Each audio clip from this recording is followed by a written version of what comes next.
É muito bom estar aqui com você no devocional 2 Coríntios capítulo 10, 11, 12, 13. Hoje nós vamos finalizar a segunda epístola aos Coríntios com os seguintes assuntos: armas poderosas em Deus, não tolere o engano, o espinho na carne e o verdadeiro e o falso cristão.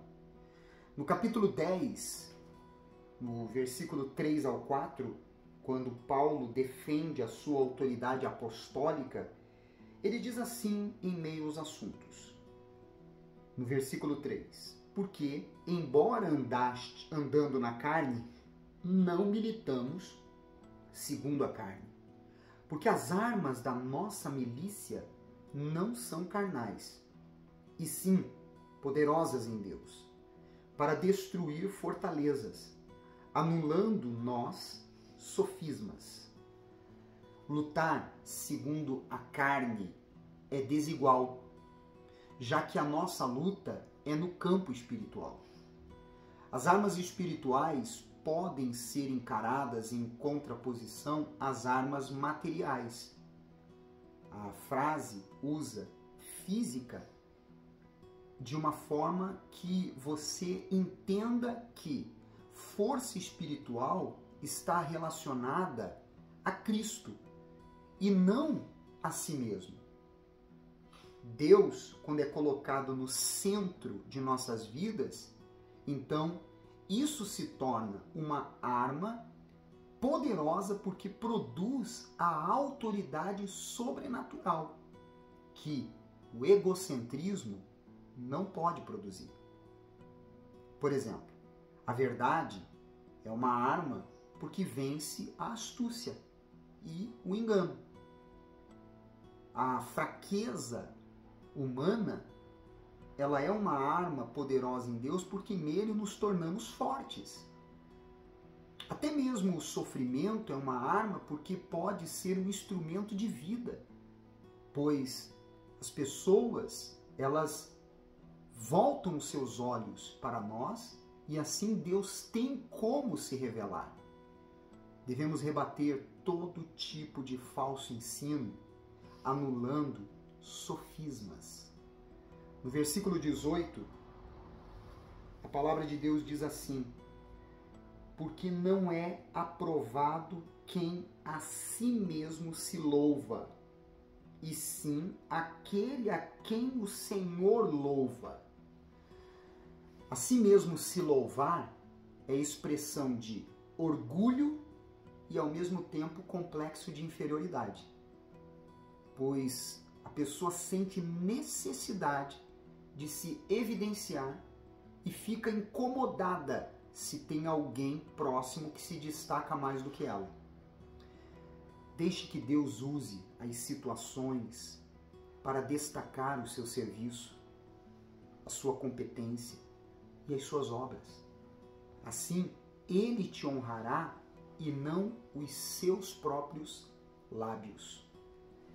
No versículo 3 e 4 do capítulo 11, quando o apóstolo Paulo continua falando sobre a sua própria defesa em meio aos falsos profetas daquela ocasião em Corinto, ele diz: mas receio que, assim como a serpente enganou a Eva com a sua astúcia, assim também seja corrompida a vossa mente e se aparte da simplicidade e pureza devidas a Cristo.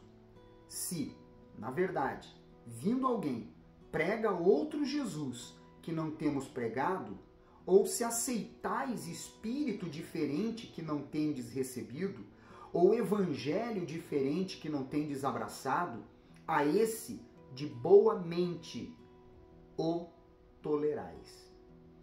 Não devemos em hipótese alguma tolerar os ensinos que contrariam os ensinamentos das Sagradas Escrituras. Isso demonstra vulnerabilidade espiritual e vantagem para o diabo em nossas vidas. Devemos ter firmeza nos ensinamentos escritos na Bíblia para que estejamos firmes e inabaláveis.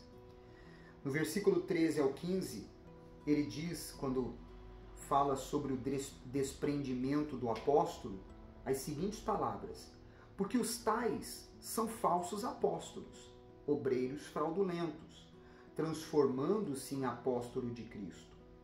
E não é de admirar, porque o próprio Satanás se transforma em anjo de luz. Não é muito, pois, que os seus próprios ministros se transformem em ministros de justiça, e o fim deles será conforme as suas obras. Caráter é mais que sinais e prodígios. As obras não podem encher os nossos olhos. Observe a conduta moral e espiritual de quem lhe prega a palavra.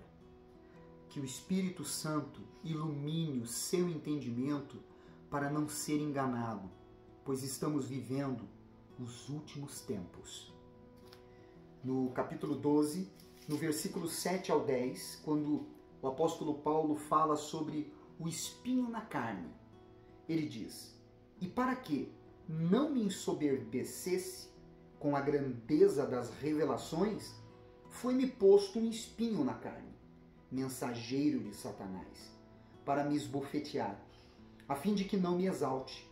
Por causa disto, 3 vezes pedi ao Senhor que o afastasse de mim. Então ele me disse: a minha graça te basta, porque o poder se aperfeiçoa na fraqueza. De boa vontade, pois, mais me gloriarei nas fraquezas, para que sobre mim repouse o poder de Cristo. Pelo que sinto prazer nas fraquezas, nas injúrias, nas necessidades, nas perseguições, nas angústias, por amor de Cristo, porque quando sou fraco, então é que sou forte. Alguns acreditam que o espinho na carne de Paulo eram as tentações sexuais. Alguns dizem ser algum sentimento de culpa pelo que ele viveu, passou, fez. Ou alguma enfermidade. Até porque em outra ocasião Paulo fala sobre algo relacionado à sua visão. Ou até mesmo as perseguições que ele sofreu intensamente, como disse nestes últimos versículos que lemos. Mas o que de fato seria o espinho de Paulo é um mistério. Mas nós aprendemos com isso, que todos nós temos de alguma forma um espinho na carne, para não nos acharmos os tais, ou nos ensoberbecermos, e sim para expor toda a glória e honra somente a Deus.